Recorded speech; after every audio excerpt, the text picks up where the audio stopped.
So, ladies and gentlemen, good afternoon. Welcome to the last session of the 2014 Set Plan Conference, for which I would like to personally thank my co-workers in the organizing committee, but most importantly, ENEA, the Italian presidency, for hosting this event. 2 days passed by, and we're at the end of the conference, and I'm very delighted to be with you today, not because this gives me the opportunity to contribute to one more Set Plan conference. Fortunately or unfortunately, I have been associated with all of them since its very beginning in 2008. But it's not only that I'm delighted about. I'm delighted about that with this running late, I will have an additional evening to this beautiful city. But most important, because I hope with this closing session of the conference, I hope that I personally and the other panelists will have the opportunity to leave you or brainwash you with the action part in your minds leaving the conference. Because the NERC 300, the acronym for the New Entrance Reserve, is all about action. The NERC 300 is a unique, actually, it wouldn't be selfishly to note, the only one of its kind funding instrument in our disposal for innovative, risky, and expensive projects, the first of its kind projects.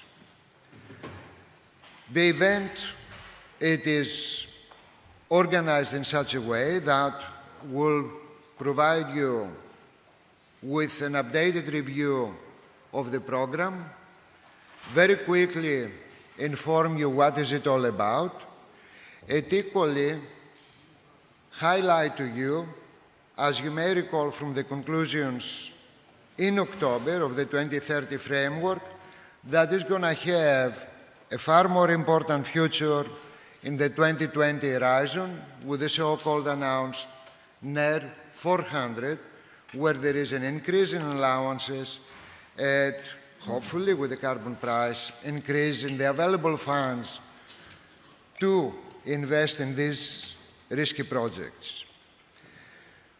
We will start the session with two introductory presentations, first by my colleague from DG Clima, Filippo Gagliardi, that will present the goal, the structure, and the state of play of the NER 300 program. Then there will be a presentation by my colleague in the Joint Research Center that is closely affiliated with the program as far as its follow-up, its, so to speak, its impacting and monitoring, but most importantly, on the sharing of the knowledge among these projects. And most important then, we will move into the real actions by presenting to you three projects. One project by the host country, which is up and running, and two other projects that are starting to walk or about to walk in the coming months. Without any, obviously, after the presentations, we hope to have a discussion with you. We're ready to answer your questions, but let's strive to finish the session at about 6:30 or the latest 6:45. So without any other undue delays, I will kindly ask the panelists to join me here. I will start first with a lady, Stefania Pescarolo. She is from MNG Group. Welcome, Stefania. Thanks a lot. that she will present the Italian bioenergy project with a very acronymous name, BEST, and hopefully it's one of the best bioenergy projects. Then the other project will be presented by Tobias Grishaber from RWE. And the project is on wind. We try to be technology neutral, so we chose from the technology portfolio various technologies. Welcome, Tobias. Thank you. And the last presentation, it will be by Sigurdur Larus Holm, that will from Manvit KFT, that will present to us the NERC 300 project on geothermal energy. Welcome. Now, my colleagues, I will ask Filippo Gagliardi from DG Clima. Welcome, Filippo. And last, Andreas Uihlein from the Joint Research Center. Thank you. Now, my plea to you as panelists, given the fact that it's been a very long, fruitful day, just try to give the best you can to convince him that action is in place, is happening, implementing along the strategic and visionary lines of the set plan, but please pay attention to the timing of your presentations so we can finish on time. So the floor is yours, Filippo, to kick it off. Thank you. Thank you very much, Stathis. So the aim of my presentation is to provide you with an overview of the NERC 300 program. I hope you will have the courage to stick with us at the end of the day. I'll try my best to be as convincing as I can. So the NERC 300 program, as Stathis said, basically funds first-of-a-kind projects in low-carbon energy production, so both renewables and carbon capture and storage. It is funded by the sale of 300 million allowances of the ETS, so that its money don't come from the EU budget. It's not taxpayers' money. It's money coming from these allowances, which have been distributed through two calls for proposals, one awarded in December 2012 and the second in July 2014. Basically, the root of the program is in the ETS directive, which foresaw the creation of this mechanism to support low-carbon energy production back in 2003, and then there is a decision, the so-called NERC 300 decision, adopted in 2010 and outlining in details the rules of the program.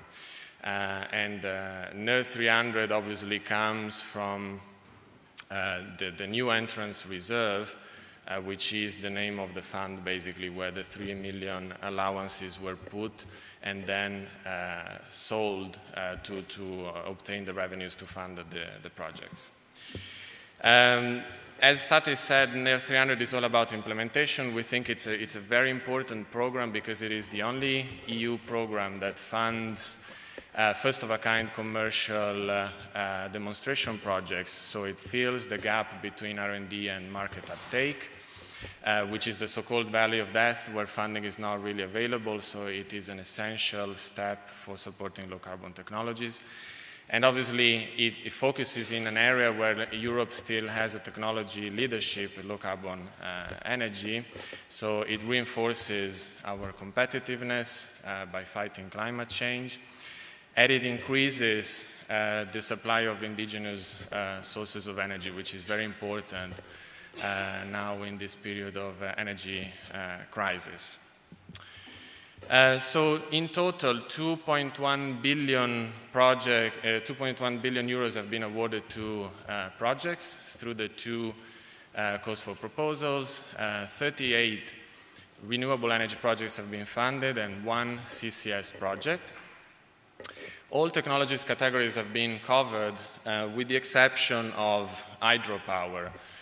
It's the only renewable energy category that didn't receive any funding, but because we got really a large number of very high quality projects in all sectors, the selection was very competitive. And we are glad that these projects will be implemented in 20 European member states, so there is a pretty good geographical coverage that the program managed to achieve. The program being funded by the sale of ETS allowances and not by the EU budget is pretty complex. So it involves different stakeholders. The overall responsibility is in the hands of the Commission, of DG Climate Action, for which I work, but it sees also the participation of member states and the European Investment Bank. So member states basically act as a link between the Commission and project sponsors on the ground, and member states also operate a first selection of project proposals, and then they submit to the Commission only those that they think are the most promising ones. So the cooperation between the Commission and member states is very tight for the implementation of this program. And the European Investment Bank is involved because they are in charge of basically selling the allowances of the ETS and managing the relevant revenues. So as I said, for example, now we have awarded 2.1 billion euros to the selected projects. However, the money that was raised by the European Investment Bank just doesn't sit there. The European Investment Bank is investing it in order to generate additional interests, in order to be sure that we will cover all the financial needs of the projects. So the European Investment Bank has a very important role with anything concerning the financial side of the program. If we look at all the projects that have been selected for funding under NERC 300, we can see that altogether the renewable energy projects selected for funding will increase the annual renewable energy production in the EU by some 18 terawatt-hour, which in terms of avoided emissions, if we combine this with the CO2 captured and stored by the CCS project, will be equivalent to removing approximately 3 million cars from the EU roads. So it is a pretty significant impact, not only in terms of avoided emissions and renewable energy production, but also in terms of leverage of private investments, because we calculate that the 2.1 billion euros provided by the NERC 300 program will leverage 2.8 billion euros of private investments. And on top of that, in different cases, there's also some national funding coming in. So there's quite a lot of investors involved in making this project happen. And since we're talking of first-of-a-kind commercial demonstration projects, we're talking about real power plants, so big projects that will create an entire supply chain and therefore generate thousands of new jobs across the EU. So there is a pretty significant impact also in terms of job creation and competitiveness. And obviously, as I said in the beginning, since the program focuses on really innovative technologies, we hope that these projects awarded under NERC 300 will help to scale up production from low carbon technologies in the EU by helping new solutions to reach the market. This is in the end the main goal of the program. We've seen a lot of support for this program over the past years since its creation. In In the beginning, the idea was to have a program allocating funds through only 2 calls for proposals, and in fact, the NERC 300 decision adopted in 2010 that I mentioned before indicates that the program should be completed in 2015. However, given the interest in this kind of instrument, given the fact that low carbon energy production is a very important topic in the energy agenda, we are now in the process of discussing how to extend this program. So the Commission, in the beginning of the year, published a communication called A Policy Framework for Climate and Energy in the period from 2020 to 2030. And there we indicated that the NERC 300 program was going to be extended. And this decision or this indication was confirmed by the recent European Council held in Brussels in October.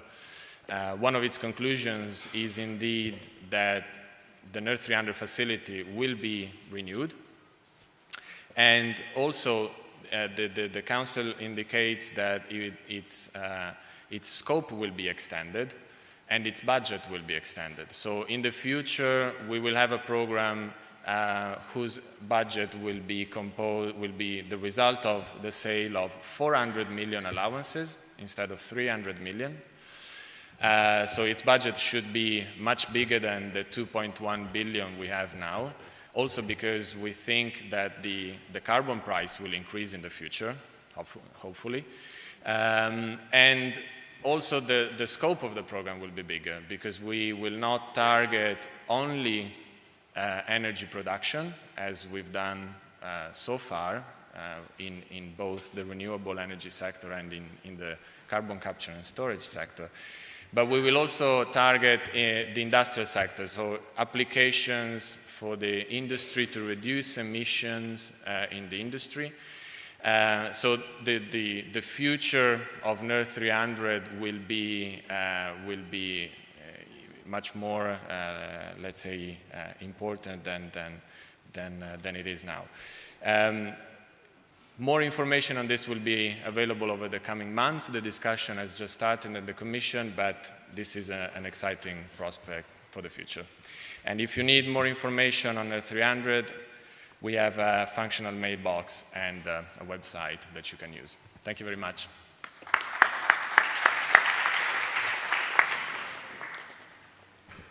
Thank you very much, Filippo. There will be time for questions to Filippo and the other panelists, repeating myself, at the end of the session.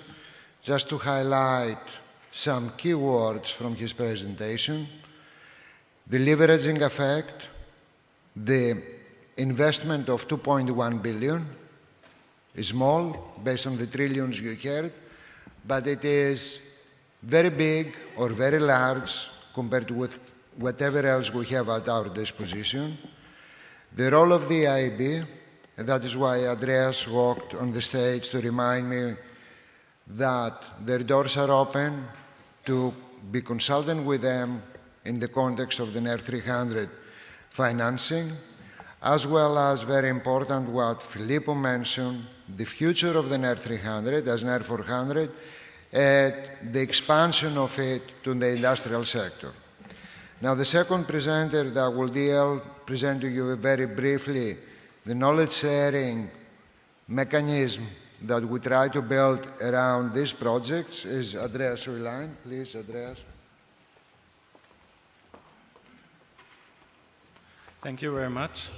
I would like to present to you in the next couple of minutes the knowledge sharing elements of the NERC 300 program, which I think is an extra feature of this funding program, which might be very interesting. So the knowledge sharing requirements are built in the legal basis of the program, and I will provide you with a background of the knowledge sharing elements, explain briefly to you the process of knowledge sharing, the dissemination activities structured around the knowledge sharing process, and finally sum up with some conclusions. So why is the knowledge sharing important? It is intended to generate a support community or a network amongst the projects that have been awarded funding. It should also allow us to facilitate the communication of the achievements of the program. All in all, we hope it will support the transition to large-scale deployment of innovative RES and CCS in Europe. How is the knowledge sharing organized? The basis is that the project sponsors, meaning the projects running under the program, submit relevant knowledge to the European Commission, which will then take in the knowledge, aggregate and disseminate it. How will this process work in practice? Basically, the process has three main parts, starting with the submission of relevant knowledge. This means that each project that has entered into operation will submit knowledge, and we have developed together with project sponsors and member states a specific reporting templates for each of the technology categories, for example, wind, bioenergy, CCS. In the next step, the European Commission will then review and sort of check the submissions. Also here we have a dedicated assessment procedure developed jointly with the stakeholders. The legal basis of the program also says that disbursements of funds is conditional, so you have to comply with the requirements in order to receive the funds. And the main point after that is, of course, the dissemination of the knowledge we have gained. We will, in some cases, have to perform an aggregation and a desensitization step, because this is highly innovative projects where it is commercial sensitive information involved. So, of course, we need, in certain cases, an aggregation process. The knowledge will be disseminated on different levels, and in the next slide you will see a bit more clearer what the aggregation process intends to do and what types of relevant knowledge we will collect and disseminate. So we have divided it into two levels or two layers. The level 1 knowledge is knowledge that will be shared within the technology category. So within all the projects that are running under a specific category. And we will also have level 2 knowledge, which is knowledge we will share with the general public, with interested parties. And there will be aggregation procedures at both levels. We have also worked out different methods how to aggregate information that can range from just removing information, company names, supplier names, and so on, and go on until calculating or producing average numbers across projects. This will depend very much on the type of information and the type of project, and this aggregation procedure has also been now defined and is set up. I will now come to the dissemination activities that are foreseen. I will only mention the main aspects, the main points. So I think the most important activity that we are going to foresee is an annual dedicated NER 300 event. It will take most likely in Brussels in the autumn every year, where we'll have dedicated L1 and L2 sessions. So we have sort of network or a community network sessions for the technology categories, but we'll also have open sessions. We will also attend sectoral events that are most likely technology specific, big conferences of each of the sectors, where we'll more or less disseminate the knowledge gained from the projects of the respective categories. We will also organize targeted policy events and workshops on specific aspects and impacts of the NER 300 and the projects. And we'll also have an annual report and articles published on web pages, and you will also find information under the Stathis website. This will consolidate the relevant knowledge and project fishes. So to conclude and sum up a bit what I've said before, I think the knowledge sharing is a unique or a very special feature of the NER 300 program compared to similar demonstration funds.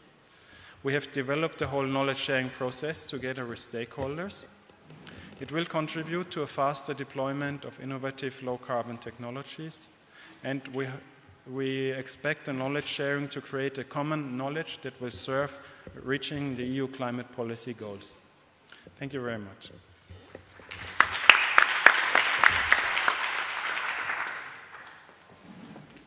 Thank you very much, Andrea. Hopefully, with these two presentations, on the one hand, you were briefly but broadly informed of the program in case you were not aware of it. The second thing, you were informed about a specific aspect of the program as far as its monitoring, its impacting, and creating a return of the investment by sharing the knowledge with the relevant community.